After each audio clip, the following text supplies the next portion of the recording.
We begin tonight with a relatively new partnership between ICE and Indiana State Corrections Department, as the Trump administration is touting what it's calling the Speedway Slammer. It's a plan to house ICE detainees at an Indiana state prison. Yeah, it's got a catchy name there, but unlike Alligator Alcatraz in the state of Florida, NBC5 Investigates has learned the new detainee center in Indiana could use available space inside a state prison.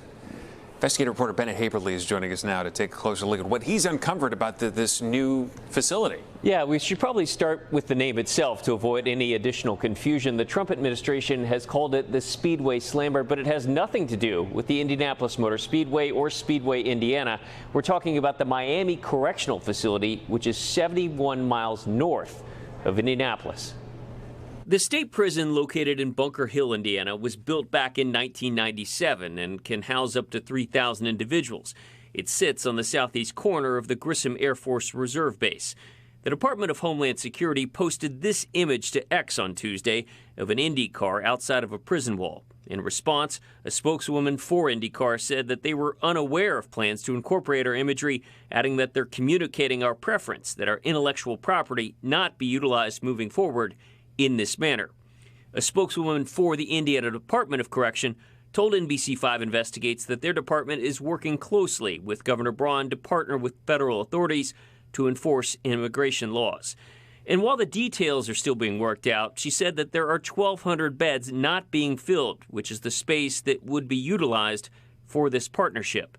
This most recent announcement comes just weeks after the Pentagon confirmed to NBC5 Investigates that it could potentially use Camp Atterbury in southern Indiana to house undocumented immigrants potentially facing deportation.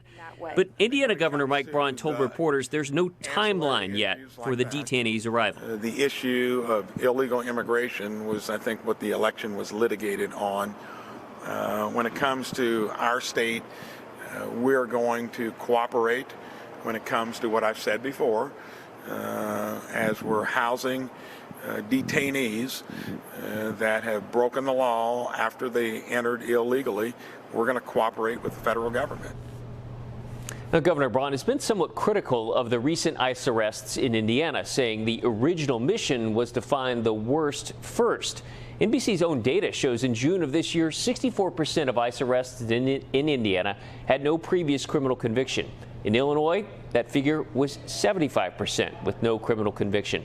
And what's happening in Indiana clearly different than what we have here in Illinois, where state law precludes local and state law enforcement from having direct involvement in ICE enforcement operations, which is why there are no Illinois jails housing ICE detainees. Allison? Bennett, thank you.